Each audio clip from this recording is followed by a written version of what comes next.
இன்றைக்கி என்ன பண்ண போகிறோம்னா, கஸ்டமர் வந்து இது ஏற்கனவே இன்னொரு கஸ்டமருக்கு தைச்சிருக்கேன். இந்த டிசைன் இதே மாதிரி டிசைன் வந்து தைச்சி கொடுங்க அப்படின்னு சொல்லிட்டு சொன்னாங்க. சாம்பிளுக்கு இந்த ப்ளவுஸை காமிச்சேன். இதே டிசைனே வந்து தைச்சி கொடுங்க அப்படின்னு சொல்லியிருக்காங்க. இது வந்து அளவு ப்ளவுஸு.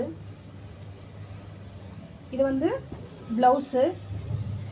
இது டிசைன் வைக்கிறதுக்காக சாண்டில் கலர் இதிலிருந்து கட் பண்ணி வச்சுருக்கேன். சாரீலேருந்து இதுதான் சாரீ. இதுதான் சாரீ. என்ன சொல்லியிருக்காங்கன்னா, அது இதே மாதிரியே டிசைன் வச்சு பஃப் கை வச்சு தைக்க சொல்லியிருக்காங்க. ஸோ நம்ம ப்ளவுஸ் கட் பண்ணி அதே மாதிரி டிசைன் வச்சு பஃப் கை வச்சு ஃபினிஷ் பண்ணி கொடுக்கணும்.